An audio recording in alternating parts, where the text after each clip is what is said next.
आपकी life bless करता है परमेश्वर जब आप पर्सनल जिम्मेवारी लेते हैं कि मैं खुदावंद पर्सनल जिम्मेवारी लेता हूं कि मेरी जिंदगी से तेरे नाम को सिर्फ महिमा ही मिलेगी।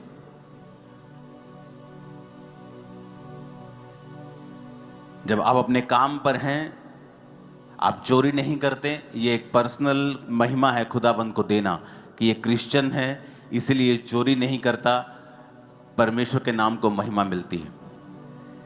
आप अपने मोहल्ले में हैं, आप बाकियों की तरह चुगली नहीं करती, आपको नहीं इंटरेस्ट कि दूसरे के घर में क्या हो रहा है, आपको इंटरेस्ट है कि आज मैंने प्रार्थना की है कि नहीं की, आज मैंने बाइबल पढ़ी है कि नहीं पढ़ी, आज मेरे बेटे ने, मेरी बेटी ने, मेरे हस्बैंड ने परमेश्वर में समय बिताया है कि नहीं बिताया। आपको पता है कि अगर आप भी उनके जैसा ही करेंगे तो ये परमेश्वर की महिमा नहीं होगी। और जब आपकी जिंदगी से, पर्सनल जिंदगी से प्रभु की महिमा नहीं होती, वो आपको नहीं बढ़ाता।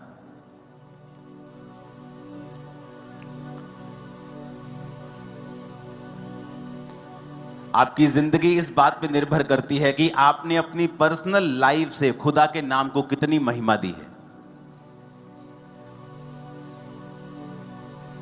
क्या आपने अपनी जिंदगी में ऐसे कुकर्म किए हैं कि परमेश्वर के नाम को निंदा जा रहा है, कि आपने अपनी जिंदगी में ऐसे काम किए हैं कि परमेश्वर के नाम को महिमा मिल रही है। परमेश्वर ने कहा तुम्हारे भले कामों को देखकर लोग तुम्हारे पिता की जो स्वर्ग में है लोग बढ़ाई करें। जब इजरायली लोग निकले वहां से तो बड़े चमत्कार दिखा के निकले।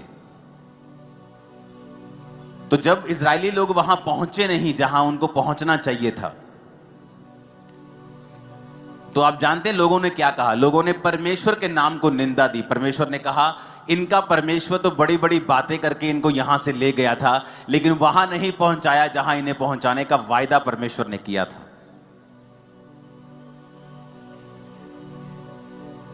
और वचन में क्या लिखा है कि इसके कारण परमेश्वर की निंदा हुई अन्य जातियों में। अन्य जातियों ने यह नहीं देखा कि अगर वो इजरायली नहीं पहुंचे कनान में तो उसका कारण, वो कारण नहीं ढूंढा उनको नहीं पता कि वो व्यभिचार के कारण नहीं पहुंचे, वो मूसा के खिलाफ कुड़कुड़ा के वहां नहीं पहुंचे, वो उन्होंने मूर्ति पूजा की इसलिए वहां, वो उन्होंने कुछ नहीं देखा। उन्होंने सिर्फ यही देखा कि ये वहां पर नहीं पहुंचे क्योंकि परमेश्वर ने पहुंचा नहीं पाया। और बाइबल कहती है अन्य जातियों ने परमेश्वर के नाम की निंदा की।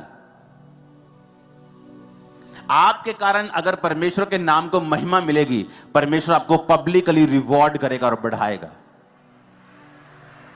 और अगर आपके कारण परमेश्वर के नाम को निंदा मिलेगी, अगर उसको महिमा मिलेगी वो आपको बढ़ाएगा, अगर उसको निंदा मिलेगी वो आपको बढ़ाएगा नहीं, वो आपको घटाएगा।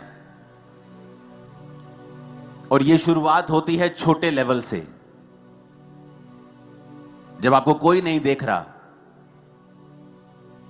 और फिर भी आप परमेश्वर में वफादार हैं, तो परमेश्वर आपको आगे लेके जाता है। उस चोरी को, उस व्यभिचार को कोई नहीं देख रहा, किसी को मालूम नहीं होगा, लेकिन परमेश्वर को मालूम होगा, जो बढ़ाने और घटाने वाला परमेश्वर है। जो ये कहता है मैं ही मरहम लगाता हूं, मैं ही घायल करता हूं, मैं ही पट्टी बांधता हूं, मैं ही मारता हूं, मैं ही जिलाता हूं।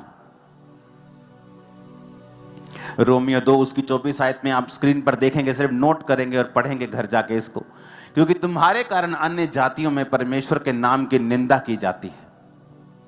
इसमें परमेश्वर कंप्लेंट करता है कि तुम्हारे कारण। परमेश्वर ने यह नहीं कहा मेरे कारण या शैतान के कारण कि शैतान कर रहा है। परमेश्वर ने कहा नहीं, तुम्हारे कारण परमेश्वर की निंदा की जाती है अन्य जातियों में। वचन में लिखा है, जब आप न्यायों 6 उसकी 1 से 6 आयत पढ़ते हैं, तब इजराइलियों ने यहोवा की दृष्टि में बुरा किया, इसलिए यहोवा ने उन्हें मिधानियों के वश में 7 वर्ष तक रखा। और मिधानी इजराइलियों पर प्रबल हो गए, और मिधानियों के डर के मारे इजराइलियों ने पहाड़ों के गहरे खड्डों और गुफाओं और किलों में अपने निवास बना लिए। जब जब इजरायली बीज बोते, तब तक मिधानी, अमालेकी और पूर्वी लोग चढ़ाई करके सब कुछ खत्म कर देते थे। अब अज्जा तक छावनी डाल डालकर भूमि की उपज नष्ट कर डालते थे, और इजरायलियों के लिए ना तो भोजन वस्तु, ना भेड़ बकरी, ना गाय बैल, ना गधा छोड़ते थे। 6 आयत में लिखा, मिद्यानियों के कारण इजरायली बड़ी दुर्दशा में पड़ गए, तब इजरायलियों ने यहोवा की दुहाई दी। और पहली लाइन में फिर पढ़ेंगे, इजरायलियों ने यहोवा की दृष्टि में बुरा किया, इसलिए यहोवा ने उन्हें मिद्यानियों के वश में 7 वर्ष तक रखा। अब यहां शैतान प्रबल नहीं हुआ उनके ऊपर, यहां कहीं नहीं लिखा कि शैतान ने उनको अपने वश में कर लिया। परमेश्वर ने कहा वो परमेश्वर से मुड़ गए और इजरायलियों ने पाप किया, इसलिए परमेश्वर ने उन्हें मिद्यानियों के यानी उनके दुश्मन के वश में 7 वर्ष तक रखा। इसलिए नहीं कि शैतान भारी था, मैं आपको बताना चाहता हूं कि जब आप मौका देंगे शैतान को, अन्य जातियां खुश होंगी।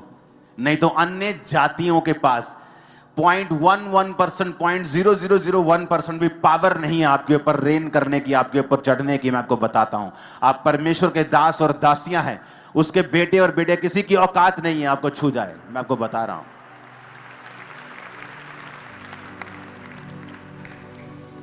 लेकिन वचन कहता है तुमने शैतान को मौका दिया, तुमने वो किया जो बाइबल के खिलाफ था। और बाइबल कहती है इसके कारण अन्य जातियों ने परमेश्वर के नाम की निंदा की। उन्होंने ये नहीं कहा ये व्यक्ति बुरा है, उन्होंने कहा नहीं, पूरी क्रिश्चियनिटी बुरी है। और जब आप परमेश्वर के नाम को नीचा करेंगे, परमेश्वर आपको और नीचा करेगा। आप उसके नाम को ऊंचा करेंगे, परमेश्वर आपको ऊंचा करेगा। सब कुछ आपके हाथ में है। हालेलुया।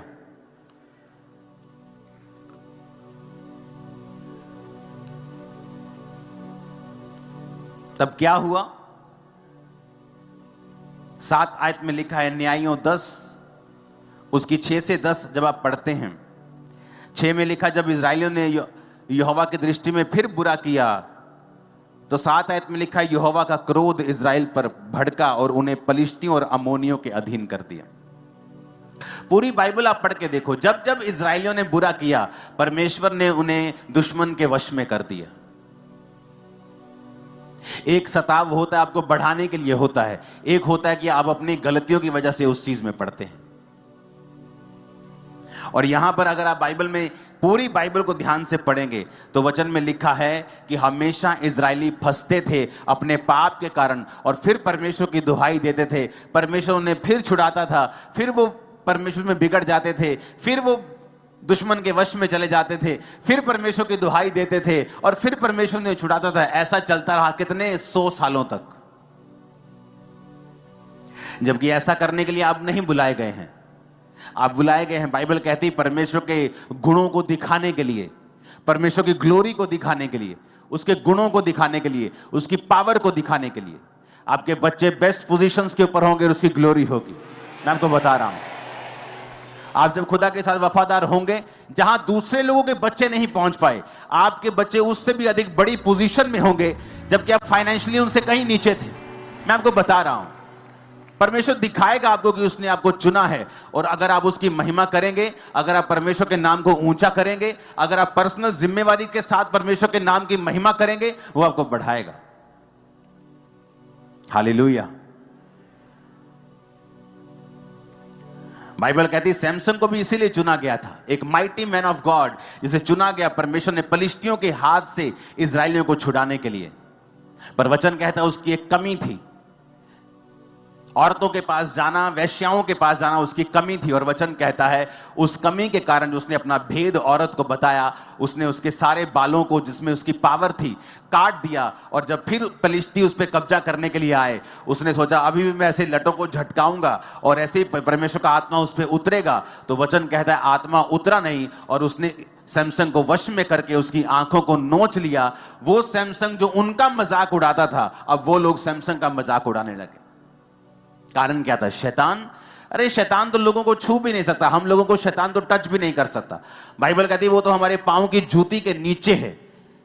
हमें लताड़ने का परमेश्वर ने अधिकार दिया है, डांटने का अधिकार दिया है, निकालने का अधिकार दिया है। शैतान आपकी लाइफ में कुछ नहीं कर सकता। लेकिन यहां पर सैमसन ने मौका दिया, और वचन कहता है उसके बाद सैमसन की बेइज्जती हुई। सैमसन की सारी चीजें जो उनके खिलाफ चलनी चाहिए थी, अब सैमसन के खिलाफ चल रही थी। पाप के जो परिणाम है वो भयानक है हमेशा। इसलिए कलीसिया को बताया जाता है, उस समय कलीसिया को गुस्सा लगता है, लोगों को गुस्सा लगता है, लेकिन उनको बताया जाता है कि जो तुम कर रहे हो इसका परिणाम भयानक है, इसका परिणाम अच्छा नहीं है। तो हमें अभी सुधर जाना चाहिए ताकि बाद में अन्य जातियों में भी परमेश्वर के नाम की निंदा ना हो। जब इस अगस्त में लास्ट अगस्त जो निकला, मेरे 20 साल परमेश्वर में पूरे हुए, और एक बात मैं अपनी आत्मा में मैं जानता था कि मेरा एक सेकंड साइकिल अब शुरू होगा। जिस तरह से पहले साल 2004 में हुआ था, उसी तरह की कुछ ऐसी चीजों को मैं फेस कर रहा था 2024 के अगस्त से। मुझे मालूम था कि ये शारीरिक नहीं है, ये स्पिरिचुअल है। मुझे मालूम था कि ये वही फाइट शैतान मुझे देने की कोशिश कर रहा है जो मुझे 2004 में फील होती थी। मैं पहले वाले स्थान में चला गया, 2004 वाले स्थान में, जब चारों ओर फाइट थी। लेकिन मैं आपको बता रहा हूं, उन दिनों में प्रार्थना से, फास्टिंग से, फिर वही चीजें, फिर वही प्रार्थना, फिर उसी तरह, मैं नहीं जानता अपनी लाइफ में 2004 में जब मैं परमेश्वर में आया और जब मैं परमेश्वर की प्रेजेंस में जाता था तो मेरे हमेशा आंसू निकलते थे। हमेशा, अगर मैं परमेश्वर की प्रेजेंस में 10 बार जा रहा हूं तो 10 बार मेरे आंसू निकलते थे। वो मेरी लाइफ की सिचुएशन ऐसी थी। और वही चीज मैंने महसूस की 2024 में कि जब भी मैं परमेश्वर की प्रेजेंस में जा रहा हूं, मैं अजीब तरीके के साथ परमेश्वर के सामने दुहाई दे रहा हूं। लेकिन खुदाबंद जब आपको ऐसी परीक्षाओं में डालता है, वो एक्चुअली आपको बढ़ाने के लिए होती हैं। जब मैं इस बार वापसी आ रहा था मेलबर्न से दिल्ली की फ्लाइट में, तो मुझे नींद नहीं आ रही थी। मुझे मालूम था मुझे नींद नहीं आएगी। ये 12 घंटे की फ्लाइट में मैं 9 घंटे प्रेयर में था। जाते वक्त अलग था माहौल, लेकिन आते वक्त मैं टोटल प्रार्थना में था। तो जब मैं प्रेयर कर रहा था तो परमेश्वर ने मुझे विजन्स देने स्टार्ट किए। और मैं आपको बताऊंगा आने वाले समय में जो खुदा ने विजन दिया है वो इतना ग्लोरियस है और इतना महान है। और इस चर्च को, इस सेवकाई को, और इस विजन को और इस मिशन को परमेश्वर वहां जाके खड़ा कर देगा जहां पर बड़े बड़े मिशंस को आप देखते हो, उनकी कैटेगरी में परमेश्वर हमें खड़ा करने वाला है। मैं आपको बता रहा हूं क्योंकि वो चीजें मैंने निकाल ली, वो समय मैंने निकाल लिया प्रार्थना में, उपवास में, आंसुओं के साथ प्रार्थना करते हुए। मुझे मालूम था कि जो मैं जिस चीज से मैं गुजर रहा हूं, मैंने कोई गलत काम नहीं किया, लेकिन मैं निकल रहा हूं। लेकिन जब परमेश्वर ने मुझे विजन देना स्टार्ट किया, मुझे बताना स्टार्ट किया, और मैं प्रार्थना में था, और इसलिए नहीं कि परमेश्वर क्यों हो रहा है, कैसे हो रहा है, मैं ऐसे कभी प्रार्थना नहीं, बस जस्ट परमेश्वर की प्रेजेंस में आप बाइबल पढ़ रहे हैं, आप प्रार्थना कर रहे हैं, और परमेश्वर ने सारी चीजों को जाहिर करना शुरू किया। वो ग्रेट काम करने वाला है हमारे बीच में, एक ऐसा लेवल जो कभी सोचा नहीं जा सकता, जो एक ड्रीम होगा लोगों के लिए, जिसमें परमेश्वर हमें लेके जाने वाला है दिनों, महीनों में, अब हफ्तों में। मैं आपको बता दूंगा ये पॉसिबल है अगर आप अपनी पर्सनल लाइफ से परमेश्वर की महिमा करेंगे तो।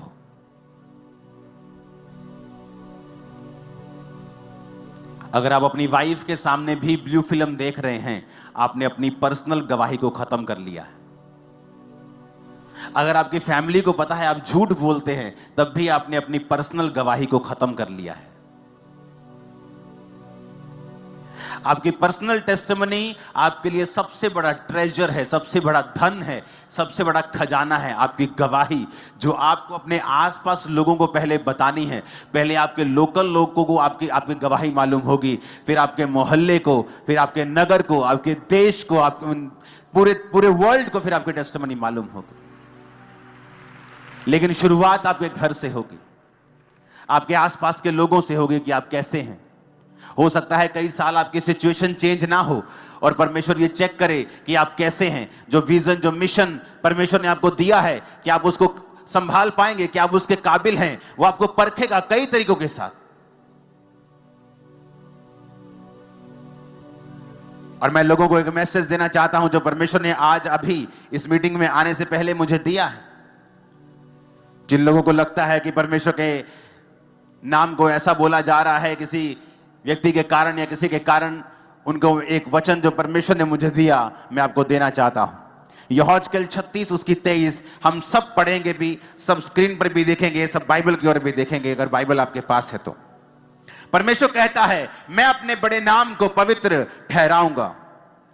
जो जातियों में अपवित्र ठहराया गया, जिसे तुमने उनके बीच अपवित्र किया, और जब मैं उनकी दृष्टि में तुम्हारे बीच पवित्र ठहरूंगा, तब वे जातियां जान लेंगी कि मैं यहोवा हूं। परमेश्वर यहोवा की यही वाणी है।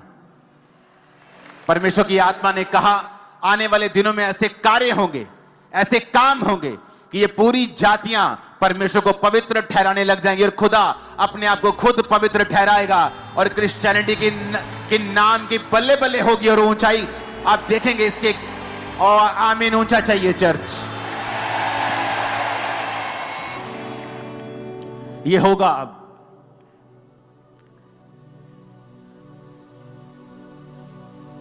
अगर किसी दुष्ट की वजह से क्रिश्चियनिटी के नाम को बदनामी मिलती है, तो परमेश्वर कहता मैं अपने नाम को खुद पवित्र ठहराऊंगा। आने वाले समय में आप देखोगे खुदा के नाम को इसी जगहों के पर ऊंचा होते हुए। और ये मेरा नहीं, ये खुदा का वचन है आप लोगों के लिए, और पंजाब की कलीसिया के लिए, और इंडिया की कलीसिया के लिए, और दूर सब देशों की कलीसिया के लिए। वो अपने नाम को पवित्र ठहराएगा, और उसे किसी टीवी चैनल की जरूरत नहीं है अपने नाम को पवित्र ठहराने के लिए। जब वो काम करने पे आएगा वो ऐसा करेगा लोग देखते रह जाएंगे।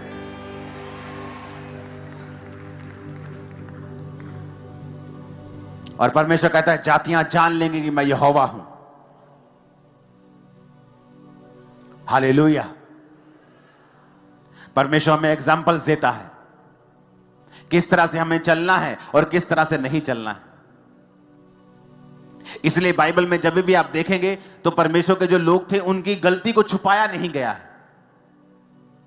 यह नहीं कि अगर दाऊद ने व्यभिचार किया तो उसकी गलती को छुपा दिया कि दाऊद ने नहीं किया। परमेश्वर ने बताया कि दाऊद ने व्यभिचार किया और उसकी वजह से दाऊद को मुसीबतें सहनी पड़ी, उसके घर में तलवार चली, दाऊद को फिर नंगे पांव वहीं भागना पड़ा जहां से उसने शुरुआत की थी। दाऊद ने कहां से शुरुआत की थी? उन्हीं पहाड़ों में जहां वो अपने पिता की थोड़ी सी भेड़ बकरियों को चराता था, नंगे पांव रहता था, धूप में, पाले में, औस में रहता था। और जब उसने पाप किया राजा बनने के बाद उसी पहाड़ में उसी नंगे पांव उसको भागना पड़ा, और लोग कहते थे ओछा ओछा।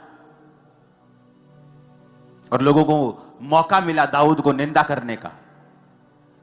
और वचन क्या कहता है? अगर तुम व्यभिचार करोगे तुम्हारी नाम धराई कभी मिटने वाली नहीं है। क्या हो सकता है कोई अंगारों पर चले और ना जले? क्या हो सकता है कोई अंगारे अपने कपड़ों के ऊपर रख ले और उसके कपड़े बच जाएं? परमेश्वर ने कहता अगर जो व्यभिचार के ऊपर चलेगा उसका हाल भी ऐसा ही होगा। आपको यह बात समझनी पड़ेगी, आपकी पर्सनल जिम्मेवारी है एज ए क्रिश्चियन कि आप अपने आसपास के लोगों के लिए कैसी एग्जाम्पल हैं। अगर आप बैड एग्जाम्पल हैं तो परमेश्वर का क्रोध आपके ऊपर रहेगा, कोई काम भी सफल नहीं होगा। आपकी टेस्टिमनी जो 1 साल 2 साल में आपको मिलनी है वो कहीं परमेश्वर 20 30 40 साल पर उसको लंबा कर देगा। तो आपको यह बात समझनी पड़ेगी। ये वचन मैंने आपको परमेश्वर की ओर से दिया है कि परमेश्वर कहता है कि मैं अपनी महिमा फिर से बनाऊंगा, अपने नाम को मैं पवित्र ठहराऊंगा और लोग देखेंगे। और मैं आपको ये भविष्यवाणी करके कह रहा हूं, दुनिया के लोग, फॉरेन के लोग भी इंडियन क्रिश्चियंस को स्टडी करने के लिए आएंगे कि किस तरह से इनका विश्वास इतना मजबूत और इतना सामर्थ्य। मैं आपको बता रहा हूं, आप देखोगे आने वाले समय में दूसरे देशों के लोगों को भेजा जाएगा कि जाओ और इंडियन क्रिश्चियंस जो हैं उनकी लाइफ को स्टडी करो कि किस तरह से परमेश्वर ने उनकी लाइफ में काम किया है या उन्होंने किस तरह से बेदारी को फैलाया है। उनकी लाइफ्स को जाके स्टडी करो ताकि हम भी अपने देश में वैसा ही। आप देखोगे इस भविष्यवाणी को पूरा होते हुए। आप गोरे लोगों को मैं आपको बता रहा हूं, मोरक्कन को, आप बड़े लोगों को, तुर्कियों को, आप बड़े लोगों को देखोगे, खासकर व्हाइट स्किन लोगों को आप ज्यादा देखोगे इंडिया में आते हुए, पंजाब में आते हुए, जस्ट स्टडी करने के लिए कि परमेश्वर ने इनकी लाइफ में कैसे काम किया और कैसे सुसमाचार ये फैलाते हैं, क्यों ये परमेश्वर इनकी लाइफ में इतना बड़ा काम कर रहा है। वो आपकी स्टडी करने के लिए आएंगे और खुदा के नाम की महिमा होगी। वो अपने नाम को पवित्र ठहराएगा, उसका नाम ऊंचा होगा। आप ऊंचा करेंगे, मैं ऊंचा करूंगा यीशु मसीह के नाम में। हालेलुया। हालेलुया। एक समय होता है आप परीक्षाओं से गुजरते हैं, एक समय होता है परमेश्वर फिर आपको फल देता है। लेकिन आप ये मेक श्योर करें कि आपकी परीक्षा आपके पाप की वजह से ना हो, आपकी परीक्षा आपके बढ़ने के लिए हो, वो परमेश्वर की ओर से हो, शैतान की ओर से ना हो। हालेलुया। अपने मन से बात करो धीरे धीरे शब्दों में कि आज से मैं परमेश्वर की जिम्मेवारी लूंगा और मैं खुदा के नाम को महिमा दूंगा। एक भी कर्म नहीं ऐसा करूंगा कि परमेश्वर के नाम को निंदा मिले। मैं और मेरा घराना हम मिलकर परमेश्वर की सेवा करेंगे। आमीन। ऊंचा ये आशीष हमारी है। हालेलुया। तैयार हो खुदावंद की महिमा करने के लिए? पर्सनल जिम्मेवारी है आपकी लाइफ पर। परमेश्वर आपको देख रहा है, वो जानता है आपको, वो देखता है कि आप उसकी मैंने बहुत से लोगों को देखा है,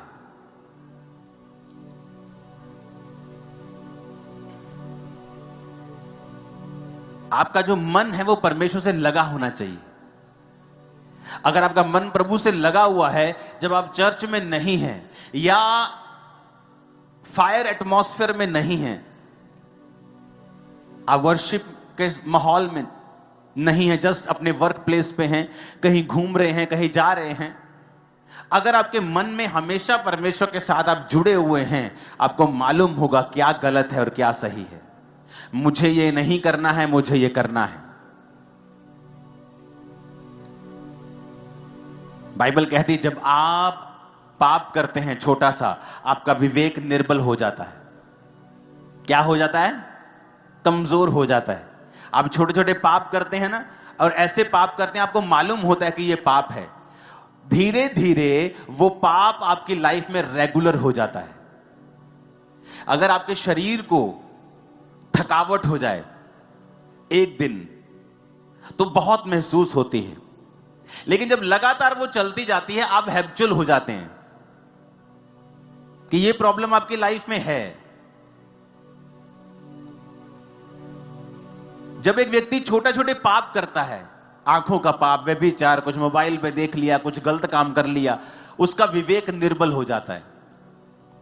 जब आप निर्बल हो जाते हैं, तब अगर आप अपनी निर्बलता का इलाज ना करें तो आप मर जाते हैं। और जब विवेक मर जाता है, मैं आपको बता रहा हूं, वो अगर वो पाप भी करेगा उसका विवेक उसे दोषी नहीं ठहराता। पता है क्यों? क्योंकि उसका विवेक मरा हुआ है। एक मरा हुआ बंदा इल्जाम नहीं लगा सकता। एक मरा हुआ व्यक्ति नहीं कह सकता वो तेरे मुंह पे दाग लगा हुआ है, वो तेरे कपड़ों पे दाग है। मरा हुआ व्यक्ति नहीं कह सकता। जब पाप कर करके विवेक को खत्म ही कर लिया, विवेक मार ही लिया, तो विवेक दोषी क्यों ठहराएगा फिर आपको? फिर विवेक आपको दोषी नहीं ठहराएगा, क्योंकि आपका विवेक तो मरा हुआ है। अगर मरा हुआ ना होता तो इतने बड़े बड़े आप काम ना करते। कितने मेरी बातों को समझ रहे हैं?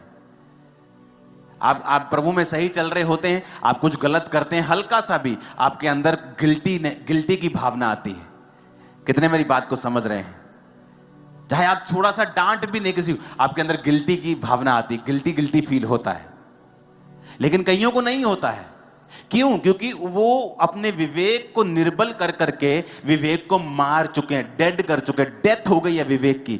अब वो कुछ भी कर रहे हैं क्योंकि उनका विवेक उन्हें दोषी कहते। विवेक दोषी नहीं ठहराता तो आप दोषी नहीं। बाइबल ऐसा नहीं कहती। बाइबल कहती है वचन तुम्हें दोषी ठहराता है, सिर्फ विवेक नहीं। अगर वचन तुम्हें दोषी ठहराता है तो तुम दोषी हो। अगर तुम्हारा विवेक मर ही चुका है तो वो तुम्हें दोषी कैसे ठहराएगा? क्योंकि तुमने उसे खत्म कर दिया है पाप कर करके। हालेलुया। तो जब आप पहले स्टेप पे होते हैं और आपके अंदर गिल्टी आती है कि नहीं ये मुझे गलत लग रहा है, ये थोड़ी सी चोरी, इनडायरेक्ट चोरी, ये चीजें, तभी उसको इलाज करना है, तभी अपने दुर्बलता का इलाज करना है। विवेक को तभी कमजोर होने से बचाना है और उसे मजबूत रखना है। क्योंकि विवेक जब कमजोर हो जाएगा धीरे धीरे वो मर जाएगा, और जब मर जाएगा तुम कुछ भी कर लो, कत्ल भी कर दोगे, तुम कहोगे कोई बात नहीं, मूसा ने भी किया था। फिर तुम एग्जाम्पल्स ढूंढने लगोगे बाइबल में से, और तुम वचन का आसरा लेकर फिर गलत काम करोगे, क्योंकि तुम्हारा विवेक जो है वो मर चुका है। अपने विवेक को मरने नहीं देना, अपने अंदर वाले आदमी को मरने नहीं देना और उसे कमजोर नहीं होने देना, उसे मजबूत रखना है। क्योंकि जब आपका विवेक सही होता है तब परमेश्वर आपके अंदर एक विश्वास का उत्पत्ति करता है। अगर आपकी लाइफ में एक बड़ा काम आपको करना है कि ये मेरी लाइफ में हीलिंग होनी चाहिए, खुदावन ये मेरा बेटा बचना चाहिए, प्रभु ये मेरी बेटी मसीह में आनी चाहिए, प्रभु मेरा हस्बैंड मसीह में आना चाहिए, उसके लिए आपको संपूर्ण फेथ चाहिए कि आप प्रार्थना में बैठे, खुदावन मेरे हस्बैंड के दिल दिमाग रुचि जान पे अपना अधिकार कर। जितनी अंधकार की शक्तियां इसके जीवन में मैं डांटती हूं, यीशु के नाम में इसके जीवन को छोड़ के जाए। ये दलेरी कब आएगी? जब आपके अंदर विश्वास होगा कि यीशु के नाम में मैं सारे बंधन अपनी लाइफ के गरीबी के, हमारी लाइफ में जितने गरीबी के श्राप हैं मेरे परिवार पर, मैं सारे बंधन तोड़ता हूं, डांटता हूं यीशु के नाम में। ये दलेरी कैसे आएगी? जब विवेक ऊंचा होगा और विश्वास हाई होगा। जब आपका विवेक निर्बल नहीं होता और आप विवेक मजबूत होता है, आपको पता आप किसी बात में दोषी नहीं, आपका विश्वास टॉप पे होता है। क्यों? जब आपका विवेक सही होता है, आपका कनेक्शन प्रभु के साथ तार जुड़ी होती है। जब तार जुड़ी होती है, प्रभु आपसे बात करता है, आपको सुनाई देती है। निर्बल विवेक में जब प्रभु बात करता है तो कभी सुनाई देती है, कभी आधी सुनाई देती है, कभी अधूरी, कभी सुनाई देती है, कभी सुनाई देती नहीं है। जब विवेक मरा हुआ होता है तो परमेश्वर चिल्ला चिल्ला के भी बात करे, आपको कभी मालूम नहीं होगा कि प्रभु क्या चाहता है। जब विवेक मजबूत होता है, उससे क्या होता है, आपका मन आपको दोषी नहीं पाता। आप जब प्रार्थना करते हैं, प्रभु के सामने जाते हैं, तो आपको एक हियाव होता है कि मैं जो मांग रहा हूं परमेश्वर मुझे देगा। बाइबल का जो विश्वास है आपके अंदर एक अजीब रीति का बन जाता है। और जब आपका विश्वास बढ़ने लगता है, आपका विवेक हाई लेवल पे होता है, आप प्रेयर करते हैं और शैतान भागता है। कितने मेरी बात को समझ रहे हैं? क्यों? अब आपको मालूम शैतान क्यों आपके विवेक को निर्बल करना चाहता है? ताकि आपका विश्वास कम हो, आपका कनेक्शन कंप्लीट ना हो, आपको प्रभु की आवाज सुनाई ना। आपको मालूम है एक बात, परमेश्वर हर एक जन से बात करता है। जरूरी नहीं वो आपसे कानों में बात करे, लेकिन वो हर एक जन से बात करता है। आपके सर्कमस्टेंसेस के द्वारा, वर्ड के द्वारा, आपके परमेश्वर के दास के द्वारा, किसी भी माध्यम के द्वारा आपसे वो बात करता है। अगर आपका विवेक निर्बल नहीं है, अगर आपका विवेक मरा हुआ नहीं है, आप उसकी बात को झट समझ जाते हैं, चाहे वो 4 साल का बच्चा क्यों ना हो, कि ये बात मुझे परमेश्वर ने बोली है।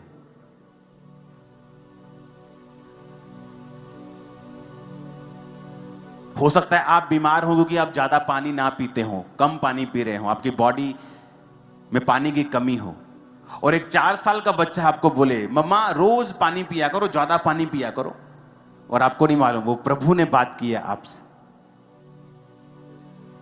क्योंकि आपका विवेक अगर मजबूत है तो परमेश्वर पत्थर को भी इस्तेमाल कर सकता है, बच्चे को भी कर सकता है, आपके दास को कर सकता है। वो किसी भी चीज को आपको बताने के लिए और बढ़ाने के लिए इस्तेमाल कर सकता है। कितने मेरी बात को समझ रहे हैं? और शैतान क्या करता है, वो आपको एक छोटा सा पाप देके आपके विवेक को निर्बल करता है और मार देता है, ताकि प्रभु चाहे चिल्लाए भी आपको कभी समझ नहीं आएगी प्रभु क्या चाहता है। अपने विवेक को जीवित रखें और फिर देखें ये जर्नी कितनी एक्साइटमेंट से भरी हुई है, आशीषों से भरी हुई है।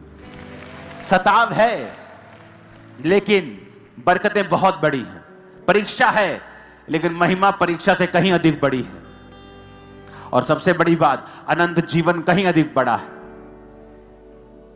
जहां इस देश के, दुनिया के बड़े बड़े राजे वहां पहुंच नहीं पाएंगे, बड़ी बड़ी पदवियों के ऊपर बैठने वाले उस अनंत जीवन तक नहीं पहुंच पाएंगे जहां आप और मैं पहुंच पाएंगे। हालेलुया।